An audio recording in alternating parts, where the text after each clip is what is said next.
غرض اورحان غازی نے ترسن کی شخصیت کو نکھارنے میں بے حد اہم کردار ادا کیا۔ چند سالوں کے بعد کیراسی قبیلے کے سردار اکلان بے کا انتقال ہو گیا۔ ان کی وفات کے بعد ان کے بڑے بیٹے دیمیرحان بے نے اپنے باپ کی جگہ قبیلے کی باغ ڈور سنبھالی، تاہم اس کے سخت رویے کی وجہ سے اس کے قبیلے کے چند سرکردہ لوگ اس سے ناراض تھے۔ انہوں نے کیراسی قبیلے کے وزیر حاجی البے سے اپیل کی کہ وہ دیمیرحان بے کی بجائے اس کے چھوٹے بھائی ترسن بے کو کیراسی تخت پر دیکھنا چاہتے ہیں۔ کیراسی وزیر نے اورحان غازی کو پیغام بھیجا اور انہیں تمام صورتحال سے آگاہ کیا۔ اس پر اورحان غازی نے تورسن بے کو اپنے پاس بلایا اور انہیں ان کے قبیلے کے بارے میں تمام حالات سے انہیں آگاہ کیا کہ کیراسی قبیلے کے لوگ تمہیں کیراسی تخت پر دیکھنا چاہتے ہیں۔ اس پر کیراسی شہزادے نے اورحان بے کا شکریہ ادا کیا اور ترسن بے نے کیراسی قبیلے کی سرداری لینے کے بجائے اس نے سرداری عثمان بے کے حوالے کرنے کا اعلان کیا۔ ترسن بے کی اس خواہش پر اورحان غازی نے اپنے سپاہیوں کو جمع کیا اور وہ بورسا شہر سے روانہ ہوئے۔ بورسا شہر سے روانگی کے وقت راستے میں رومی صوبہ الوباد پڑتا تھا۔ عثمانی فوجیں یہاں سے گزریں اور انہوں نے اس قلعے کو رومیوں سے چھین کر یہاں عثمانی پرچم لہرا دیا۔ یہاں سے اورحان غازی کی فوجیں کیرماسی میں داخل ہوئیں، جہاں کی حکمران ایک عیسائی عورت تھی جس کا تعلق کیسر روم کی اولاد سے تھا۔ جب اس عیسائی عورت کو اورحان غازی کی آمد کی خبر ملی تو اس نے اورحان غازی سے جنگ لڑنے کی بجائے ذمی کے طور پر سلطنت عثمانیہ سے وابستگی حاصل کر لی۔ یہاں سے اورحان غازی میہالی چچک روانہ ہوئے۔ یہاں کے بھی عیسائی گورنر نے اورحان غازی کی اطاعت قبول کی اور ذمی کے طور پر اس نے سلطنت عثمانیہ میں شمولیت اختیار کر لی۔ ان تینوں شہروں کی فتح کے بعد اورحان غازی برق رفتاری کے ساتھ کیراسی سرزمین میں داخل ہوئے اور انہوں نے اپنا رخ کیراسی شہر بالک اسیر کی طرف کیا۔ جب اورحان غازی ترسن بے کے ساتھ دارالخلافہ بالک اسیر پہنچے تو کیراسی وزیر اور کیراسی قبیلے کے معززین اورحان غازی کے سامنے پیش ہوئے اور شہر کو انہوں نے اورحان غازی کے حوالے کر دیا، جس کے بعد انہوں نے اورحان غازی کے ہاتھ کا بوسہ بھی لیا۔ یہاں سے اورحان غازی کیراسی امراء کے ساتھ برگما شہر کی جانب روانہ ہوئے، جہاں ترسن بے کا بڑا بھائی بھاگ کر روپوش ہو چکا تھا۔ اس قلعے کے محاصرے کے دوران اورحان غازی نے ترسن بے اور حاجی البے اور ان کے دوستوں کو بلایا اور ان سے کہا کہ اسلامی قانون کے مطابق ایک مسلمان دوسرے مسلمان کے خلاف جنگ نہیں لڑ سکتا، جو کہ اسلام میں حرام ہے، اور اس سے مسلمانوں کا امن خراب ہوتا ہے اور فساد برپا ہوتا ہے۔ یہاں بھائی چارے کا تقاضا یہ ہے کہ آپ کیراسی قبیلے کے معززین کے ساتھ قلعے میں جائیں اور اپنے بھائی سے روبرو ہو کر ملاقات کریں اور اس ملاقات کے ذریعے اسے امن کے ساتھ اس بات پر قائل کریں کہ وہ اپنے بھائی کے حق میں تخت سے دستبردار ہو جائے۔ یوں نہ تو خون خرابہ ہوگا اور نہ ہی فساد برپا ہوگا۔ کیراسی شہزادے ترسن بے نے اورحان غازی کی اس تجویز کو پسند کیا اور کیراسی قبیلے کے معززین کے ساتھ قلعے کے باہر جا پہنچے۔ کیراسی قبیلے کے یہ معززین اپنے چھوٹے شہزادے کے ساتھ قلعے کی دیوار کے بالکل پاس کھڑے تھے کہ جہاں ترسن بے کے بڑے بھائی نے بڑی بے رحمی کے ساتھ قلعے سے تیر چلا کر اپنے چھوٹے بھائی ترسن بے کو مار ڈالا۔ جب کیراسی قبیلے کے معززین نے اپنے پیارے اور شریف شہزادے کو یوں مرتے دیکھا تو وہ روتے ہوئے اورحان غازی کے خیمے کی طرف بھاگے۔ انہوں نے اورحان غازی کو تمام صورتحال سے آگاہ کیا۔ اورحان غازی اس معصوم نوجوان کے قتل پر انتہائی غم زدہ اور غصے میں تھے، کیونکہ انہوں نے اس شہزادے کی پرورش بچپن سے کی تھی اور انہی کی زیر نگرانی اس نے جوانی میں قدم رکھا تھا۔ اورحان غازی نے اس کا بچپن دیکھا ہوا تھا، اس لیے اورحان غازی سے رہا نہ گیا۔ انہوں نے برگما قلعے پر فوری طور پر قبضہ کرنے کا حکم دیا اور انہوں نے تمام کیراسی قبیلے کے شہروں میں اپنے قاصد بھیجے، جس میں یہ پیغام تھا کہ اب سے کیراسی قبیلہ مکمل طور پر عثمانی سلطان اورحان غازی کے زیر اہتمام ہوگا۔ ملک میں کام کرنے والے تمام لوگ اپنے اپنے عہدوں پر قائم رہیں گے، تاہم جو لوگ باغی دیمیرحان کی پیروی کرتے ہیں ان کے خلاف سخت کارروائی ہوگی۔ اگر باغی زندہ رہنا چاہتے ہیں تو وہ سرکشی سے باز آ جائیں اور سلطان اورحان کی اطاعت کو قبول کر لیں۔ جلد اورحان غازی کے یہ قاصد کیراسی قبیلے کے تمام شہروں میں جا پہنچے اور انہوں نے اورحان غازی کے اس حکم کو پڑھ کر لوگوں کو سنایا، جس کے بعد کیراسی قبیلے کے شہروں کے حکمرانوں نے شہروں کے دروازے کھول دیے اور اپنے سپاہیوں کے ساتھ اورحان غازی کے پاس جا پہنچے۔ دیمیرحان جو کہ برگما قلعے میں چھپا ہوا تھا، اس نے محسوس کیا کہ اس کے پاس اورحان غازی کے خلاف لڑنے کی طاقت نہیں ہے تو اس نے اورحان غازی کے سامنے ہتھیار ڈال دیے۔ شہر سے نکل کر اس نے اورحان غازی سے معافی مانگی اور اورحان غازی کے جبے کو بوسہ بھی دیا، لیکن اورحان غازی نے دمیر خان کو گرفتار کر کے بورسا شہر بھیج دیا، جہاں 2 سال بعد طاعون کی بیماری کی وجہ سے اس کی موت واقع ہو گئی۔ اس طرح بغیر کسی جنگ اور خون خرابے کے کیراسی قبیلہ سلطنت عثمانیہ کی حاکمیت کے تحت آ گیا۔ اورحان غازی نے کیراسی صوبے کا انتظام اپنے بڑے بیٹے سلیمان پاشا کے سپرد کر دیا اور کیراسی قبیلے کے معززین کو ان کے عہدوں پر قائم رکھا۔ اس کے بعد بورسا شہر، جس کی تعمیر اب کسی حد تک مکمل ہو چکی تھی، اسے سلطنت عثمانیہ کا نیا دارالحکومت بنا دیا گیا۔ بورسا شہر کا انتظام اورحان غازی نے اپنے چھوٹے بیٹے شہزادے مراد کے حوالے کیا۔ اورخان بے نے اپنے چھوٹے بیٹے کو سنجاق بے کا خطاب دیتے ہوئے اسے اس شہر کا گورنر بھی مقرر کیا۔ کیراسی قبیلے کی فتح کے بعد عثمانی سلطنت کی بحری طاقت میں بے شمار اضافہ ہوا، کیونکہ کیراسی بحری امور میں انتہائی ماہر اور تجربہ کار تھے، جس کی وجہ سے اورحان غازی کو بے حد فائدہ پہنچا۔ جب اورخان غازی کے بیٹے سلیمان پاشا نے اپنی فوج کے ساتھ مشرقی رومی سلطنت کے آخری شہر کیپڈک کو فتح کیا تو اس وقت مشرقی رومی سلطنت کے پاس اناطولیہ کے ساحل پر بحر مارمرا کے پاس کوئی بھی زمین باقی نہیں بچی تھی۔ جب اورحان غازی اناطولیہ میں رومی سرزمینوں کو فتح کر رہے تھے تو اس دوران رومی سلطنت کے دارالحکومت قسطنطنیہ میں تخت کے لیے لڑائی شروع تھی۔ رومی سلطنت کی تباہی کی ایک بڑی وجہ یہ بھی تھی کہ یہاں تخت کے لیے ہمیشہ جنگیں ہوا کرتی تھیں۔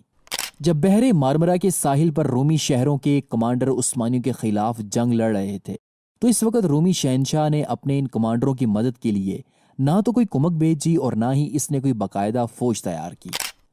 عثمان غازی اور پھر ان کے بعد اورخان غازی کی پوری زندگی میں شہنشاہ قسطنطنیہ نے سوائے 1 یا 2 جنگوں کے عثمانیوں کے خلاف نہ تو اس کا کوئی مقابلہ کیا اور نہ ہی وہ بہادر جنگجو کے طور پر ان کے سامنے آ سکے۔ سلطنت عثمانیہ اگر رومی سلطنت کا واحد مسئلہ ہوتی تو پھر بھی بات تھی، لیکن جہاں جہاں پر رومی ایک طرف تو تخت کی لڑائیوں میں پھنسے ہوئے تھے تو دوسری طرف ان پر یورپ سے سربیائی اور بلغاریوں کے حملے ہو رہے تھے۔ سربیا کا بادشاہ اسٹیفن ڈوشن ایک مضبوط حریف کے طور پر مشرقی رومی سلطنت پر حملہ آور ہوا اور تھوڑے ہی عرصے میں اس نے مقدونیہ پر قبضہ کر کے اسے اپنی سلطنت میں شامل کر لیا۔ اس فتح کے بعد اس نے اورخان غازی کو ایک پیغام بھیجا جس میں اس نے مشترکہ طور پر کام کرنے اور قسطنطنیہ پر قبضہ کرنے کی اورخان غازی کو پیشکش کی، لیکن اورخان غازی نے اس پیشکش کو ٹھکرا دیا۔ 1341 عیسوی میں جب رومی سلطنت مغرب سے ترکوں اور مشرق سے اپنے اہل مذہب بھائیوں سے پھنسی ہوئی تھی تو اس دوران رومی شہنشاہ اینڈرونیکوس سوم کی اچانک موت ہو گئی۔ 8ویں صدی ہجری یعنی کہ 14ویں صدی عیسوی کے وسط میں بازنطینی سلطنت انتہائی کمزور ہو چکی تھی۔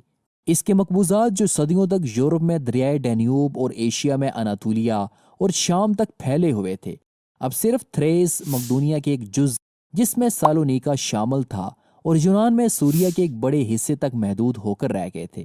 ایشیائی مقبوضات تو تقریباً تمام کے تمام عثمانیوں کے قبضے میں چلے گئے تھے۔ یورپ میں بھی سرویا کا با اقتدار فرما روا اسٹیفن ڈوشن جزیرہ نمائے بلکان کے نصف سے زیادہ علاقوں پر اپنا تسلط قائم کر کے سالونیکا اور اس کے بعد قسطنطنیہ پر قبضہ کرنے کا خواب دیکھ رہا تھا۔ تخت کی خانہ جنگیوں نے بازنطینی سلطنت کو اور بھی کمزور کر دیا تھا۔ 1338 عیسوی میں شہنشاہ اینڈرونیکس کا انتقال ہوا تو اس کا گرینڈ چانسلر کینٹا کوزین اس کے نابالغ بیٹے جان پیلیولوگس کا ولی اور ملکہ اینا کے ساتھ اس کا سرپرست مقرر ہوا۔ کینٹا کوزین نے صرف اس پر قناعت نہ کی بلکہ اس نے 474 ہجری کے مطابق 1343 عیسوی میں نیکوٹیکا میں اپنے شہنشاہ ہونے کا اعلان کر دیا۔ ملکہ کو یہ بات سخت ناگوار گزری اور اس نے اس کی مخالفت کی۔ نتیجہ یہ ہوا کہ دونوں میں لڑائی چھڑ گئی اور دونوں نے اورحان غازی سے مدد کی درخواست کی۔ اس سے پہلے بھی بعض ترک امیروں نے تخت قسطنطنیہ کے مختلف دعوے داروں میں سے کسی نہ کسی فریق کا ساتھ دیا تھا۔ کینٹا کوزین نے اورحان غازی سے 6000 عثمانی سپاہی مدد کے لیے مانگے اور اس مدد کے بدلے میں اس نے اپنی بیٹی تھیوڈورا کو اورحان غازی کے ساتھ اس کی شادی کرنے کی پیشکش کی۔ اورحان غازی نے یہ شرط منظور کر لی اور 746 ہجری کے مطابق 1345 عیسوی میں اس نے 6000 عثمانی سپاہی کینٹا کوزین کی مدد کے لیے یورپ روانہ کیے۔ کینٹا کوزین نے ان سپاہیوں کی مدد سے قسطنطنیہ کا محاصرہ کر لیا جو کہ ملکہ اینا کے قبضے میں تھا۔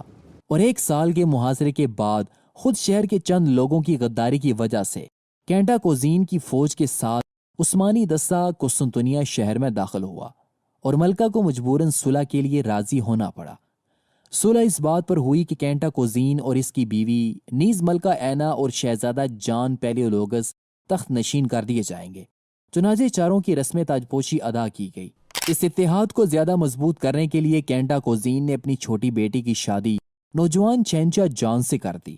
اورہان کا نکاح بھی شہزادی تھیوڈورا سے کر دیا گیا۔ صلح کے بعد اورہان غازی کے 6000 سپاہی جو اس نے کینٹا کوزین کی مدد کے لیے بھیجے تھے واپس آ گئے، لیکن چند ہی سال کے بعد ان کی ضرورت پھر یورپ میں پیش آئی، کیونکہ 750 ہجری بمطابق 1349 عیسوی میں اسٹیفن ڈوشن شاہ سرویا نے سالونیکا پر حملہ کر دیا تھا۔ شہنشاہ کو یقین تھا کہ اسے فتح کرنے کے بعد وہ قسطنطنیہ کی طرف بڑھے گا۔ اس نازک موقع پر کینٹا کوزین اور جان پیلیولوگس دونوں نے اورہان غازی سے مدد کی درخواست کی۔ اس دفعہ اورہان غازی نے 20,000 سپاہی روانہ کیے۔ عثمانیوں کی مدد سے سالونیکا میں اسٹیفن ڈوشن کو شکست ہوئی اور قسطنطنیہ کی فتح کا خواب جو کہ اس کے دل میں بار بار پیدا ہوتا تھا اب ہمیشہ کے لیے ختم ہو گیا۔ جنگ کے خاتمے پر عثمانی سپاہی پھر واپس چلے آئے، مگر 4 سال کے بعد اورہان غازی کو اپنی فوجیں ابنائے باسفورس کے مغربی ساحل پر بھیجنے کا ایک اور قیمتی موقع اس کے ہاتھ آیا، جو یورپ میں عثمانیوں کے قدم جمنے کا سبب ثابت ہوا دراصل کچھ یوں کہ کینٹا کوزین تاج و تخت میں جان پیلیولوگس اور ملکہ اینا کی شراکت داری کو زیادہ دنوں تک برداشت نہ کر سکا، اور اس نے 754 ہجری بمطابق 1353 عیسوی میں حکومت کے تمام اختیارات اپنے ہاتھ میں لے لینے چاہے۔ جان نے اس کی شدید مخالفت کی اور خانہ جنگی شروع ہو گئی۔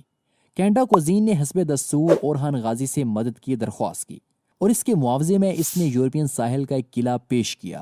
اورہان غازی نے اپنے بڑے بیٹے سلیمان پاشا کی سرکردگی میں 20,000 عثمانی ترک سپاہی کینٹا کوزین کی مدد کے لیے قسطنطنیہ روانہ کیے۔ عثمانی فوجوں کی مدد سے کینٹا کوزین نے جان پیلیولوگس کو شکست دے کر قسطنطنیہ کے تخت پر قبضہ کر لیا۔ سلیمان پاشا نے حسب معاہدہ زینب قلعے پر قبضہ کر کے اس میں عثمانی دستہ متعین کر دیا۔ اس کے چند ہی دنوں بعد تھریس میں ایک زبردست زلزلہ آیا جس سے بے شمار شہروں کے شہر تباہ و برباد ہو گئے۔ انہی میں گیلی پولی بھی تھا، جو کہ درِ دانیال کے مغربی ساحل پر سب سے زیادہ اہم اور بہترین قلعہ تھا۔ یہ زینب سے تھوڑے فاصلے پر واقع تھا۔ سلیمان پاشا نے اسے تائیدی غیبی خیال کیا اور اس نے گیلی پولی پر قبضہ کر لیا۔ قلعے میں متعین یونانی دستہ عثمانیوں کے یوں اچانک پہنچنے پر حیران اور پریشان تھا۔ اس نے ترکوں کے خلاف کوئی مزاحمت نہ کی۔ اس درمیان میں کینٹا کوزین نے سلیمان پاشا سے 10,000 دکات کے عوض زینب سے قبضہ اٹھا لینے کی خواہش کی اور سلیمان پاشا نے اسے منظور بھی کر لیا، مگر اس معاملے کی تکمیل سے قبل ہی گیلی پولی کا واقعہ پیش آ گیا، جس کے بعد سلیمان پاشا نے زینب کی واپسی سے بھی انکار کر دیا اور گیلی پولی کی شہر پناہ کو درست کر کے اس میں ترک فوج کا ایک مضبوط دستہ اس نے یہاں متعین کیا۔ اس کے بعد اس نے تھریس کے چند اور مقامات بھی فتح کر لیے اور بہت سے ترکوں اور عربوں کو لا کر اس نے ان شہروں میں انہیں آباد کر دیا۔ گیلی پولی کی فتح سے ترکوں کی تاریخ کا ایک نیا اور سنہری دور شروع ہوتا ہے۔ 755 ہجری بمطابق 1354 عیسوی میں انہوں نے پہلی بار فاتح کی حیثیت سے یورپ میں قدم رکھا اور مسیحی یورپ میں ایک عظیم الشان اسلامی سلطنت کی بنیاد ڈالی جو 2 صدیوں کے اندر گیلی پولی سے ویانا کی دیواروں تک پھیل چکی تھی۔ ان واقعات سے کینٹا کوزین کے خلاف قسطنطنیہ میں سخت ترین بغاوت کھڑی ہو گئی۔ ہر شخص اس پر وطن سے غداری کا الزام عائد کرتا تھا اور اسی کو ترکوں کے یورپ میں لانے کا ذمہ دار ٹھہراتا تھا۔ آخرکار رائے عامہ سے مجبور ہو کر اس کو تخت و تاج سے دستبردار ہونا پڑا۔ قسطنطنیہ کے لوگوں نے جان پیلیولوگس کو بلا کر تخت پر بٹھایا۔ اس نے 50 سال تک حکومت کی، لیکن اس طویل مدت میں بازنطینی سلطنت کی حالت آئے روز خراب ہوتی چلی گئی اور ترکوں کا تسلط یورپ میں بڑھتا ہی چلا گیا۔ رومیلیا میں سلیمان پاشا نے اپنی فوجوں کے ساتھ فتوحات کے سلسلے کو جاری رکھا اور انہوں نے قلعہ شورلو اور ڈیموٹیکا کو فتح کر کے اسے عثمانی سلطنت میں شامل کر لیا۔ اس دوران جہاں ترک یورپ میں فتوحات کا ایک نیا دور شروع کر رہے تھے، تو اسی دوران سربیا کا شہنشاہ اسٹیفن ڈوشن ترکوں کو یورپ سے نکالنے اور قسطنطنیہ پر قبضہ کرنے کی تیاریوں میں مصروف تھا۔ 1355 عیسوی میں اسٹیفن ڈوشن جنگی تیاریوں میں مصروف تھا اور اس نے کسی حد تک ترکوں کے خلاف ایک بڑی فوج جمع بھی کر لی تھی۔ لیکن ان تیاریوں کے دوران ہی اسٹیفن ڈوشن کا اچانک انتقال ہو گیا۔ سربیا کے شہنشاہ اسٹیفن ڈوشن کی موت کے ساتھ ہی عظیم سربین سلطنت مختلف چھوٹے چھوٹے حصوں میں تقسیم ہو گئی، اور جو یورپ میں اپنی فتوحات کو جاری رکھنے کا خواب عثمانیوں نے جاری رکھا۔ یورپ میں تھوڑے سے وقت میں عظیم الشان فتوحات حاصل کرنے کے بعد ایک بار اورہان غازی کے بیٹے سلیمان پاشا نے اپنی فوجوں کو جمع کیا اور ان کے سامنے بڑی پرزور تقریر کی، جس میں سلیمان پاشا نے کہا کہ جو فتوحات ہمیں یورپ میں حاصل ہوئیں وہ ناقابل یقین ہیں۔ ہماری عظیم الشان فوج جو کہ نئے ممالک کی فتح کا باعث بنی، یہ فتوحات در حقیقت اللہ کی مدد سے ہوئی، اور رسول اللہ صلی اللہ علیہ وسلم کا یہ ایک زندہ معجزہ ہے، ورنہ اتنے کم وقت میں اتنے کم فوج کے ساتھ اتنے بڑے علاقے کو فتح کرنا کوئی معمولی کام نہیں تھا۔ جو ایمان والے ہیں وہ جہاد پر نکلتے ہیں اور کوشش کرنے کا راستہ منتخب کرتے ہیں۔ پھر انہوں نے اپنے سپاہیوں کو مخاطب کرتے ہوئے کہا کہ کبھی بھی جہاد کی خواہش کو دل سے نہ نکالنا، دین کے دشمنوں سے ہمیشہ لڑنے کے لیے ہر وقت تیار رہنا، اور کافروں سے جنگ کے دوران میدان جنگ چھوڑ کر کبھی بھی نہ بھاگنا، اور اس دوران صبر اور برداشت سے کام لینا اور اللہ کی طرف سے ہمیشہ مدد طلب کرنا۔ یہ عظیم عثمانی شہزادہ جس نے اپنی فوج کے سامنے ایک ایمان افروز تقریر کی تھی، کچھ ہی عرصے کے بعد یعنی کہ 759 ہجری بمطابق 1358 عیسوی میں شکار کھیلتے ہوئے گھوڑے سے گرا اور جان بر نہ ہو سکا، اور سلیمان پاشا کی موت ہو گئی۔ یہ عثمانی شہزادہ فن سپاہ گری اور سپہ سالاری میں ممتاز تھا، اور عثمانی خاندان کے تمام اعلیٰ اوصاف اس میں پائے جاتے تھے۔ اورہان غازی کو اس کی وفات کا بے حد صدمہ ہوا، اور اس بیٹے کے جانے کے صدمے کے ٹھیک ایک سال بعد 1359 عیسوی میں اورہان غازی کا بھی انتقال ہو گیا۔ اورہان غازی نے اپنے 33 سال کے دور حکومت میں عثمانی مقبوضات کو بہت زیادہ وسعت دی۔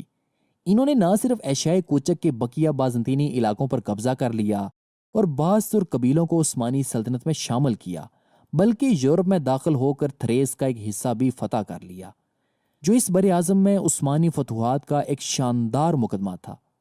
جن فوجی اور ملکی آئین پر سلطنت عثمانیہ کی عظمت قائم ہوئی، ان کا بنیادی پتھر اورہان غازی نے ہی اپنے ہاتھ سے رکھا تھا۔ عثمان غازی کی حیثیت ایک امیر سے زیادہ نہ تھی، لیکن اورہان غازی کے کارناموں نے اسے بادشاہی کا حقدار ثابت کر دیا تھا۔ تاہم اس بادشاہی میں بھی وہ درویشی کی سی زندگی بسر کرتے تھے۔ اس وصف میں وہ اپنے والد عثمان غازی ہی کی طرح تھے۔